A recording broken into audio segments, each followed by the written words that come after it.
Hello guys and welcome to ThatSrb2DUDE here today, bringing you yet another Splatoon 2 video. Now today we have the Patreon / YouTube / Twitch supporter Q&A, where you guys that support me submit your questions at a certain time and then I answer them at the end of the month. There's a lot of Splatoon related type questions in this Q&A going around, so without further ado guys, let's get into things. The first question is coming from X-Ray.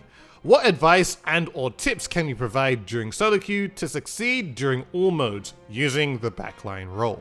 Now, if you are playing backline or solely play backline a lot and you're going to solo queue and you just want to win a lot more games, personally, what I think you should do is to not play the objective the majority of the time.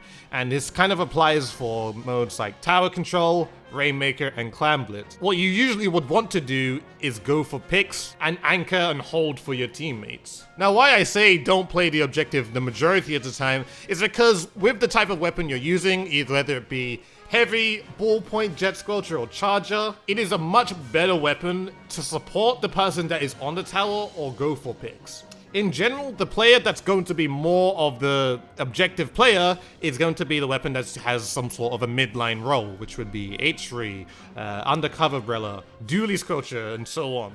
In general, if you have a midline player on your team, you technically would be the second player that is going to be wanting to play the objective. But primarily, make sure it's your midline player, and then you use your backline weapon to anchor and support them while they do objective things. Sanchez asked, are there any good techniques to improve aim? And if there are, what are they? Now, I just gotta be honest with this question. There is no clear way and steps that you have to follow to have the most amazing aim in the game. That is all due to you. There is no way I can teach someone to say, hey, make sure you move your crosshair onto this person in 0.3 seconds and make sure it's perfectly aligned and you track them.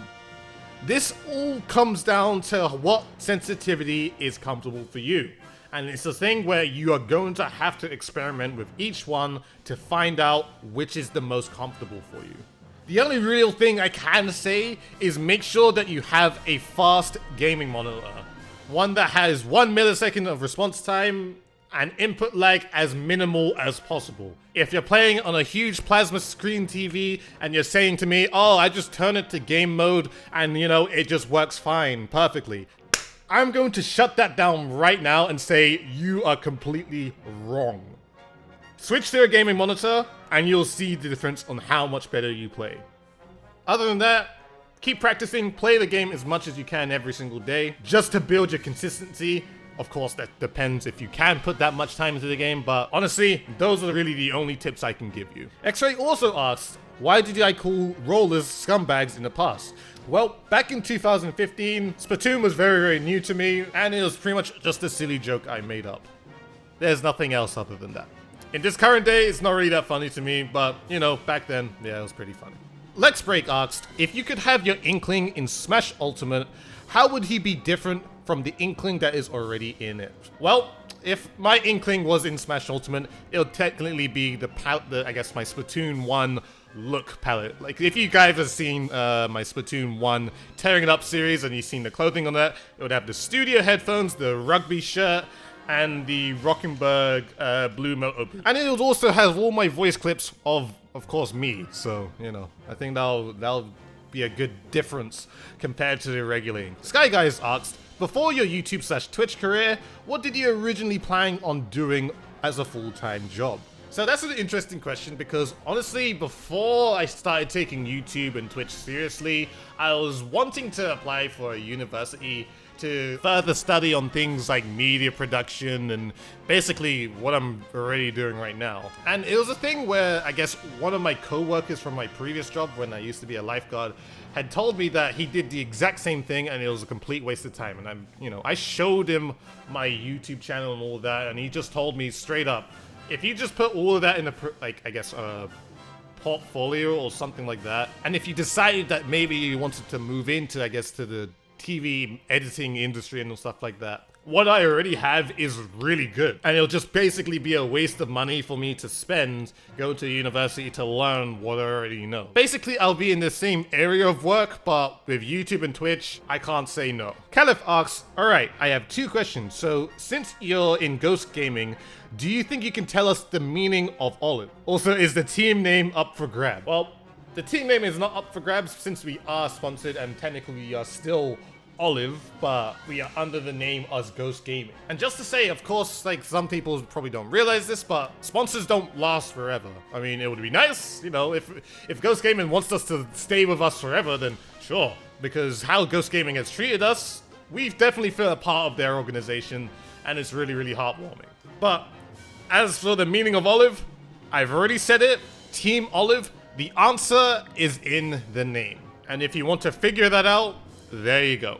I love Kobayashi asked, how do you effectively pray to RNG gods for good luck? And how you do that is by putting your hands together.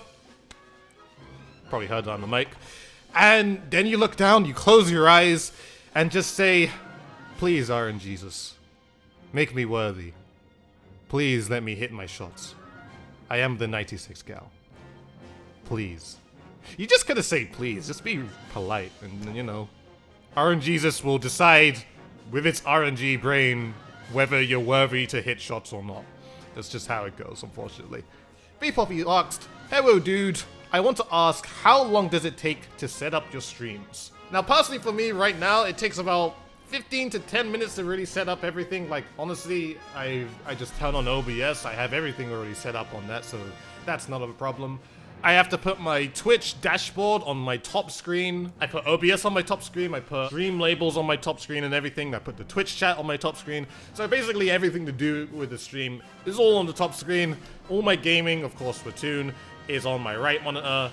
And anything that I need regarding my PC will be on my left. Other than just opening a few windows, it pretty much takes me 15 minutes because then I make a tweet. I make a YouTube message on the community tab of my channel just to let people know on my YouTube that, hey, I'm streaming on Twitch now. And that's pretty much it. That's all I really do.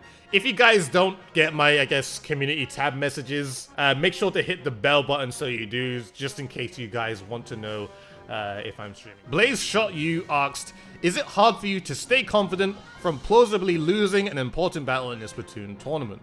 Now, of course, tournament jitters are sometimes a thing, but personally for me, it doesn't happen as much. Like, of course, if we lose a battle or lose a game, like, I don't sink, if you understand me. Like, it's not a thing where, oh my god, it's the end of the world, we're gonna lose and I don't want to lose. Like, if I lose a game, I'm just like, alright, let's win the next one. That's just how it has to be. You have to remain defiant to your own, I guess, personal fears of losing, you know? When you start thinking about losing, then you will lose. So if it's a thing where you're not thinking about it, all you're thinking about is how you're going to win and destroy the other team, you may win or you may lose, but at least you won't flat out lose. That's basically how you have to think about it when you're in a Splatoon tournament. Or in any tournament, really. Lucky Me asked, what are the first things you do when you start a match? Looking at the map, weapons, how do you consider your chances of winning? So the first things that I look at usually are, of course, the composition, what weapons we have, what weapons they have. Then if it's a thing where we may have 2 backline weapons and I'm one of them, then one of us has to think of, okay, who's going to be playing more backline and who's going to be more aggro as a backline, because you can't have 2 people doing the exact same thing. And it makes it very easy for your opponents to find holes in your play. Looking at the map is also a really good thing that you should do. Basically tells you where everyone is going to be going at the start of the game, so definitely do that as you're starting the game, because then you won't act as surprised as, hey, this guy's moved over here and we didn't know about it. Of course you could have known about it, but you just didn't look at the map, so definitely put that into your account. Alexandra Sketched asks, if Nintendo was to make a Splatoon spin-off game, what kind of game would you like to see them create? Now, that's an extremely hard question to answer, honestly, because I don't know what I could say that they haven't already done, or what I could say that's actually going to be a good spin-off game. I would say if they were to do a spin-off game, that they make it a lot like how Brawl Stars is. Basically a 3 vs 3 multiplayer game, but if they just rehash it with, I guess, Splatoon characters and have their own different types of stunts and stuff. And if it were to be on, like, I guess the 3DS or Android, just like how Brawl Stars is. But honestly, that's the only thing I can really, you know, think Splatoon could work in that aspect. Chazon asked, how do you build up your confidence for what you perceive to be a tough match ahead? Honestly, what I normally do is just breathe slowly. Don't, like, think about what X player has done or how great they are or who they really are. Like, honestly, for me, I just give no respect for their history. I give them respect that, hey, they are a competitive player and they are able to do certain amount of things to me that I know also. But basically, I gotta be better than them and just think, how can I outsmart them with what I know? Aiden asks, what weapon ideas would I like to see in Splatoon 3? Now, honestly, I'm just saying, you know, just to let you guys know, I'm thinking about doing some sort of Splatoon 3, I guess, video in February, so watch out for that. But just to give you, I guess, a couple of ideas what I might think, I feel like the L3 nozzle nose should become a dually type weapon. Of course, it'll just be like miniature L3s where it's like burst fire from each. But honestly, I think that would be such a cool idea because it'll be like, if you know what I mean. Elroy Dollyman asked, what is, in my opinion, the best tournament rule set for stages and modes? I think the best one so far that I've really enjoyed is when you start off doing Splat Zones as a map, and basically the losing team from that Splat Zones game has to pick a map and game mode that the tournament organization, of course, has picked for them for that specific round. So basically, you play a Splat Zones, you have a choice of 2 other Splat Zones maps, 2 Tower Control maps, 2 Rainmaker maps, and 2 Clan Blitz maps. They're all different, and you can basically pick which one you want to pick, and then you continue the tournament on from there. That's personally my favorite part. And the last question comes from Jago. Will I ever make a montage where you do it to them? That is such an old meme. But anyways, that is pretty much all the questions I have received for this month. I thank you, all my supporters that had submitted all your questions. I'll make sure to, you know, open it up again at the end of around February. And I look forward to all your questions then. So with all that being said, guys, I hope you enjoyed this video. Please, if you did, please like, favorite, comment, and subscribe to the channel if you have not already.